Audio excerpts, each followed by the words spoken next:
함께 보실 하나님의 말씀 고린도전서 13장 11절의 말씀입니다. 우리 성경 있으신 분들은 찾으시고 없으신 분들은 우리 PPT 화면을 보시면서 함께 하나님의 말씀 봉독하시겠습니다. 내가 어렸을 때에는 말하는 것이 어린아이와 같고 깨닫는 것이 어린아이와 같고 생각하는 것이 어린아이와 같다가 장성한 사람이 되어서는 어린아이의 일을 버렸노라. 아멘. 좋음을 넘어 위대함으로 라는 주제를 가지고 말씀을 나누겠습니다. 오늘 그 설교 주제가 조금 좀 방대한 느낌 나지 않으십니까? 책 제목이었습니다. 예전에 좋은 기업을 넘어 위대한 기업으로라는 존 콜린스라는 분이 쓰신 Good to Great이라는 그 책을 한국에서 번역을 했는데 제가 우연히 어떤 유튜브 채널을 봤는데 이 책 소개하는 영상을 봤습니다. 그런데 그 영상을 보는데 이 제목이 되게 가슴에 확 와닿습니다. 좋음을 넘어 위대함으로. 이 주제로 설교를 오늘 해야 되겠다 했는데 마침 이 말씀을 찾는데 저번 주에 말씀드렸던 고린도전서 13장에 있는 성경 구절에 오늘 말씀이 있었습니다. 장성함이죠. 그 장성함을 주제로 오늘 이 시간에 좀 말씀을 나누려고 합니다. 여러분들에게 한 가지 질문을 드리겠습니다. 우리가 예수님을 믿는 가장 큰 이유는 무엇입니까? 물론 다양한 이유를 들 수 있을 겁니다. 그러나 가장 큰 이유는 바로 구원받기 위해서 우리가 예수님 믿는 거 아니겠습니까? 구원이야말로 우리가 예수님을 믿는 가장 큰 이유입니다. 그런데 이 구원이라는 것은 사실 이 변화다라는 뜻이 포함되어 있다는 것을 우리가 기억할 필요가 있습니다. 사실 구원이라는 것은 변함이 포함되어 있습니다. 우리가 죄인이었는데 주님의 자녀로 의인으로 변화되고 사망에서 생명으로 바뀌는 일이기 때문에 구원이라는 것은 사실 변화됨이 포함되어 있다는 것을 우리가 기억할 필요가 있습니다. 그리고 이 구원에는 우리가 죄 가운데 빠져 있다는 것을 포함하고 있죠. 우리의 상태가 사실은 죄 가운데 있기 때문에 구원이 필요하다가 이렇게 필요한 것인데요. 이 죄라는 것은 하나님이 창조한 모습에서 변화된 것이 바로 죄입니다. 그렇기 때문에 구원이라는 것은 다시 하나님이 창조하신 모습으로 돌아감, 다시 원래의 모습으로 변화되는 것이 바로 구원입니다. 그렇기 때문에 이 구원이라는 것은 자연스럽게 변화됨이라는 것이 포함되어 있다는 것을 우리가 알 필요가 있습니다. 기독교가 단순히 우리 교회만이 아니죠. 카톨릭, 성당을 포함하고 있습니다. 기독교 하면은 보통 우리 교회 다니는 사람들은 그냥 교회 이렇게 생각을 하지만 성당을 다니는 분들에게 기독교가 무조건 교회밖에 없다고 하면은 되게 크게 화를 내는 것을 경험했습니다. 제가 어떤 신부님께서 이 카톨릭과 교회의 차이점을 이렇게 강론하시는 유튜브 영상에 그 차이점에 대한 이야기에 저도 이제 댓글을 달았습니다. 기독교는 성경이 66권인데 카톨릭은 69권인 차이점이 있는 것 같습니다. 이렇게 글을 올렸다가 성당 담임 분들에게 몰매를 맞았습니다. 기독교가 아니고 개신교가 66권입니다. 막 이렇게 화를 내시더라고요. 그래서 정정해드렸죠. 네, 맞습니다. 개신교가 66권입니다. 이렇게 했던 기억이 납니다. 사실 기독교 하면 카톨릭과 개신교가 포함되어 있다는 것을 우리가 좀 알 필요가 있는데요. 카톨릭에서 개신교가 나오게 된 결정적인 이유가 있습니다. 성당에서 이 개신교가 이렇게 기독교 교회가 나오게 되는 결정적 이유는 사실 면죄부 판매였습니다. 성당에서 이 면죄부 천국행 티켓을 판매하기 시작하니까 도저히 이건 아니다. 성경에 어디 그런 말이 있느냐 하고 이 마틴 루터가 반박문을 쓰고 이제 나오게 된 게 시초가 된 게 바로 개신교죠. 결국 이 카톨릭에서 우리 교회 이 개신교가 나오게 된 이유는 구원과 관련이 매우 많았다는 것을 우리가 기억할 필요가 있습니다. 카톨릭은 교회에 사실 고마워야 합니다. 왜냐하면 지금 성당에서 면죄부 팔지 않고 있지 않습니까? 우리 개신교가 어떻게 보면 성당의 정화적인 역할을 좀 감당했던 것 같습니다. 그런데 이 시간에 여러분들에게 한 가지 또 우리가 생각해 볼 필요가 있다는 것을 말씀드리고 싶습니다. 구원이라는 게 단지 천국 가는 일입니까? 제가 이 질문을 드리는 이유는 많은 교회가 이 예수님 믿고 천국 갑시다, 구원 받읍시다라는 것을 강조하는데 단지 천국 가는 거에 조금 포커스를 많이 맞춘다는 생각을 하게 됩니다. 죄 용서받고 구원받는 것, 그건 결국 천국 가는 겁니다 라는 것에 포커스가 많이 맞춰지게 되면 카톨릭이 했던 그 면죄부 판매를 다시 교회가 범하는 우가 될 수 있다라는 좀 우려가 있습니다. 저는 그렇기 때문에 이단도 나왔죠. 구원파라는 이단까지 나왔죠. 구원받으면 무조건 된다, 구원이면 다 된다, 이렇게 하다 보니까 우리가 살면서 짓는 죄들이며 예수님 닮지 못한 그런 모습에 그냥 눈을 감아버리는 그런 이단들이 자꾸 나오게 된다는 것이죠. 구원은 단순히 천국 가는 일이 아니라는 그 말씀을 제가 조금 드리고 싶습니다. 그 증거가 바로 이겁니다. 우리가 구원을 다 받지 않았습니까? 여러분 다 구원의 확신 있으시죠? 예. 그렇기 때문에 포구를 뚫고 이 자리에 오신 줄 저는 믿습니다. 우리가 사실은 다 구원받은 자들이고 구원의 확신이 있기 때문에 이 시간에도 집에 있지 않고 이렇게 달려나와서 주님을 예배하는 것, 주님의 음성을 들으려고 하는 거 아니겠습니까? 그런데 우리가 다 구원을 받았다는 그 확신을 얻고 있는데 그렇다면은 언제 천국을 가는 것이 가장 좋겠습니까? 구원이라는 게 단순히 천국 가는 것만이라면 언제 천국을 가는 것이 우리 삶에 있어서 가장 좋겠습니까? 당연히 구원 받자마자 바로 가는 게 제일 좋습니다. 그렇게 이야기하고 그렇게 받아들인다면, 단순히 구원이라는 게 무조건 천국 그 이상 그 이하도 없다 이렇게 해버리면 그냥 구원의 확신을 얻는 순간 천국 가는 것이 가장 좋은 일 아닙니까? 왜냐하면 우리는 구원의 확신이 있고 이렇게 천국 갈 걸 믿음에도 불구하고 우리 삶에는 어려운 일이 계속되지 않습니까? 힘든 일 있지 않습니까? 그래서 혹 어떤 분들은 그 예수님 우편에 있던 강도가 제일 모범 답안 아니냐 이런 이야기들을 합니다. 근데 결코 저는 그게 모범 답안이라고 말씀드리고 싶지 않습니다. 단순히 구원받는 게 천국 가는 일이라면 하나님께서 우리가 구원의 확신을 얻는 순간 그냥 데려가시는 게 맞을 거예요.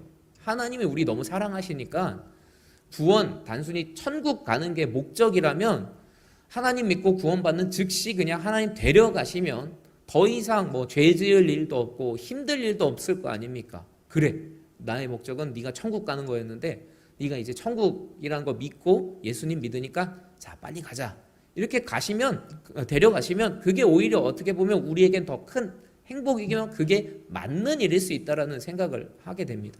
그런데 하나님께서 그렇게 하지 않으신다는 걸 우리가 기억해야 됩니다. 우리 다 구원의 확신이 있음에도 불구하고 천국 갈 걸 믿음에도 불구하고 지금 계속 이 세상을 살아가고 있지 않습니까? 그 이유는 바로 사명 때문이겠죠. 그냥 단순히 천국 갈 것을 안다고 해서 하나님께서 데려가는 것이 아니라 사명을 하도록, 사명을 감당하시도록 한다라는 겁니다. 제자들 예수님이 승천할 때 같이 올라갔으면 얼마나 좋았을까요? 십자가에 거꾸로 매달릴 일도 없을 겁니다. 정말 핍박받을 일도 없었을 겁니다. 그런데 예수님 혼자 가시고 너희들은 남아서 내 이름을 전하라, 내 율법을 다른 사람들에게 전하라 라는 그 사명을 주고 예수님만 가시고 제자들은 남았다라는 것이죠. 그렇기 때문에 우리는 구원이라는 것은 사명이라는 것을 포함하고 있구나 라는 것을 알 필요가 있습니다. 단순히 구원이라는 게 천국 가는 것뿐만이 아니라 사명이라는 것도 포함되어 있다는 것을 기억할 필요가 있다는 것입니다. 그런데 여러분, 사명하면 보통 선교만을 생각하십니다. 사명에 선교만 포함되어 있겠습니까? 제 설교를 이제 많이 들으셔서 물음표가 나오면 아니라는 걸 아시죠?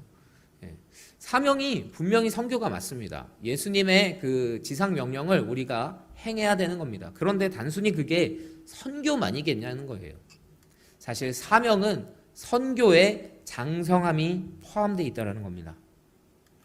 우리가 기억할 필요가 있습니다. 이 선교라는 것이 하나님만을 위해서 우리가 희생하는 것이라는 그 생각을 많이 합니다. 내려놔야 됩니다. 사실 선교는 하나님뿐만이 아니라 나를 위해 하는 것이기도 합니다. 선교를 제대로 하는 사람들을 봤을 때 특징이 있습니다. 그분들은 너무 행복해합니다. 너무 즐거워합니다. 세상이 줄 수 없는 그런 행복으로 가득한 분들이 사실은 선교사님들인 것을 저는 바라보게 됩니다. 이 선교라는 것을 제대로 하는 사람은 분명히 세상이 줄 수 없는 그런 기쁨과 즐거움이 가득한 것을 보게 됩니다. 그러면서 깨닫습니다. 선교라는 것이 하나님 위해서 합니다. 저는 희생합니다. 모든 거 내려놓습니다. 이렇게 하는 것이 아니라 하나님 선교를 하니까 너무 행복합니다. 선교를 하면 할수록 주님을 닮아가며 주님의 마음을 알기 때문에 너무 기쁩니다. 이렇게 되는 것이야말로 사실은 진정한 선교입니다.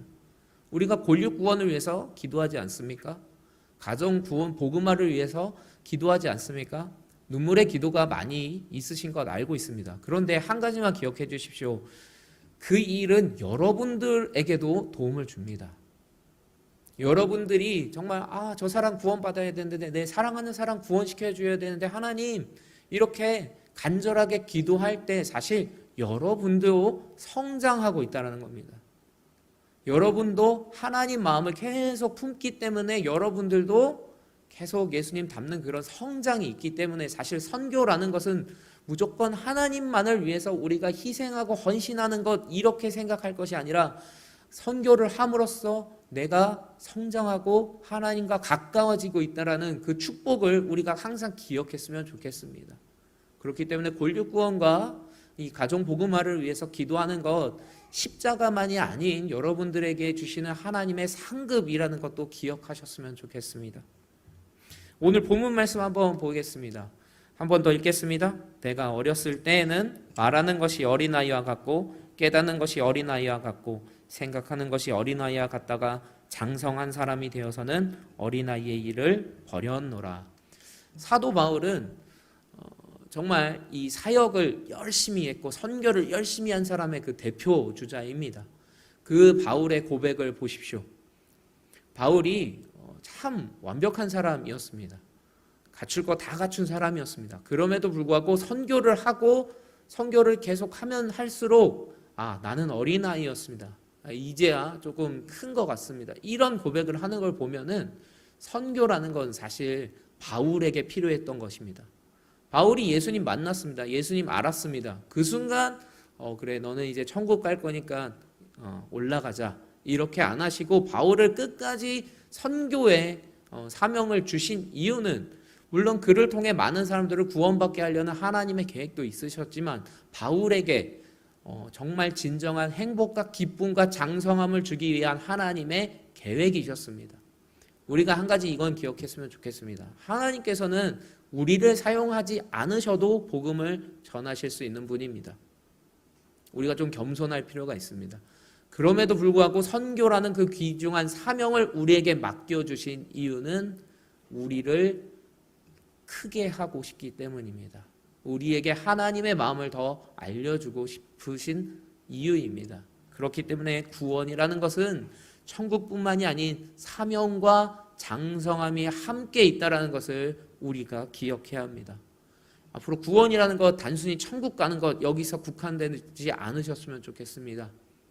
선교하는 것 그러면서 내가 계속 커가는 것 장성해가는 것을 구원이라고 생각하시며 살아가는 저와 여러분 되길 주님의 이름으로 축원드립니다. 이 시간에 한 가지 질문을 더 드리겠습니다. 여러분은 혹시 천국을 즐길 준비가 되셨습니까? 이 질문이 조금 이상하다고 생각하실 수도 있을 것 같습니다. 천국을 즐기다니요 가면 무조건 즐거운 거 아닙니까? 이렇게 이야기하시겠지만 천국이라는 걸 가만히 고민해 보시길 바랍니다. 천국은 오로지 하나님과 믿는 자들밖에 없습니다. 그곳은 예배밖에 없을 겁니다. 사랑밖에 없을 겁니다. 말씀, 기도밖에 없을 겁니다. 찬양밖에 없을 겁니다. 이 모든 것들이 계속 된다고 생각해 보십시오. 하나님 정말 믿는 자들, 찬양이 너무 기쁘고 말씀이 너무 달고 기도가 너무 좋은 사람들은 가면은 진짜 천국일 겁니다. 그러나 말씀과 기도와 사랑이 부족한 사람들은 그것을 과연 정말 천국이라고 느끼겠냐는 겁니다. 그렇기 때문에 우리는 장성해야 된다는 겁니다. 천국을 정말 즐길 만큼 장성해야 된다는 겁니다. 최근에 하이리의 친구의 집에 좀 놀러 갈 일이 있었습니다. 그런데 그 친구가 재밌게 120cm에 되게 조금 민감해 하는 거였습니다. 이유를 들어보니까 키즈 카페에 놀러 갔는데 이 자동차 같은 거를 이제 타려고 하는데 키 제한이 있는 거예요. 120cm. 120cm 이상 되는 친구만 탈 수 있는 기계니까 이 친구가 계속해서 120cm가 될 때까지 계속 기다리는 겁니다. 그러다 병원에 가서 이렇게 검진을 했대요. 이제 그런데 117cm가 나왔다는 겁니다. 대성통곡을 했다라는 거예요. 3cm 이러면서 막 이렇게 막 어르고 달래서 그래도 좀 이렇게 좀 들면 이렇게 탈 수 있을 거야 이렇게 부모가 좀 위로를 했다고 합니다. 천국도 마찬가지라고 저는 생각합니다. 우리가 정말 장성해서 천국을 갔을 때에는 우리가 천국이 너무 즐거울 거예요. 예수님 마음 그대로 천국을 가면 그리고 그 예수님 직접 보면 우린 너무 행복할 겁니다. 그러나 장성하지 못하고 천국을 간다면 정말 그 천국을 천국이라고 우리가 느낄 수 있을까 고민해 볼 필요가 있다는 겁니다. 오늘 설교의 제목이 좋음을 넘어 위대함으로였습니다. 사단은 우리에게 계속 이렇게 얘기를 하는 거예요. 야, 죄인인 네가 천국을 얻었으면 됐지. 그냥 즐기다가 천국만 가라.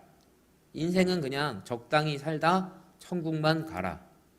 좋으면 된 거 아니야. 이렇게 우리에게 속삭일 수 있다는 거예요. 그런데 여러분, 거기에 속아 넘어가서는 안 돼요. 왜냐하면 우리는 위대해질 수 있기 때문이에요. 좋음을 넘어서 위대해질 수 있기 때문에 하나님께서 우리를 구원받았음에도 불구하고 이 세상에 남겨두셨다는 거 기억하시길 바랍니다. 여러분, 위대함은 장성함입니다. 성장이라는 거예요. 그런데 한 가지만 딱 짚고 이제 마무리 지려고 합니다. 이 위대함, 장성함을 우리가 오해를 할 수 있어요. 세상에서 잘 나가야 되겠다. 다른 사람보다 유명해져야 되겠다. 돈 많이 벌어야 되겠다. 그래, 위대해져야지. 다른 사람보다 더 커야지. 이렇게 기준을 세상에 맞출까봐 이 말씀을 꼭 드립니다. 장성하는데 표준 모델이 있어야 될 거 아닙니까? 기준이 있어야 될 거 아닙니까? 이 장성함은 예수님을 닮는 것입니다. 아까 그 120cm 그 기준이 뭐겠습니까? 예수님이에요. 사실 천국을 들어갔을 때 가장 기쁠 사람은 예수님과 같은 사람이 가장 기쁘지 않겠습니까? 예수님과 같은 그런 마음과 예수님 같은 그런 성장을 이룬 사람이 천국을 할 때 가장 기쁘지 않겠습니까? 장성함, 이 예수님 닮는 것이라는 것을 우리가 기억해야 합니다. 세상은 계속해서 기준을 바꿉니다. 그렇기 때문에 우리는 세상을 기준 삼으면 안 되고 장성함의 기준으로 삼으면 안 되는 것입니다. 계속 바뀌어요. 세상의 역사가 증명하고 있지 않습니까? 예전에는 좀 이렇게 체격이 있는 사람이 체격이 있는 자매가 이쁜 자매, 매력적인 자매였다가 시대가 또 좀 바뀌면 날씬한 자매가 이쁜 자매 이렇게 바뀌지 않습니까? 세상은 계속해서 기준이 계속 바뀌어요. 미의 기준도 바뀌고 부의 기준도 바뀌고 모든 게 계속 바뀌는 것이 바로 세상입니다. 그런데 변하지 않는 그 한 분, 하나님은 변하지 않아요. 그렇기 때문에 우리가 그분을 기준을 삼아야 되는 거예요. 그분이 진리이기 때문에 그분을 계속 닮는 것이 우리의 삶의 장성함이 바로 위대함입니다. 저는 우리 성도 여러분, 특히 이 수요일날 이렇게 예배를 드리는 분들은 위대해질 가능성을 가장 많이 가지고 계신 분이라고 저는 생각합니다. 평일에도 달려나와서 조금이라도 더 하나님 말씀 들으려고, 하나님 찬양하려고, 하나님께 기도하려고 달려나온 여러분들은 좋음을 넘어선 위대한 사람이 될 가능성들이 계신 분들입니다. 그 가능성을 놓치지 마십시오. 우리가 살아가면서 계속해서 성장하고 예수님 닮는 것이야말로 우리에게는 가장 큰 축복입니다. 그 축복을 놓치지 않는 저와 여러분 되기를 주님의 이름으로 축원드립니다.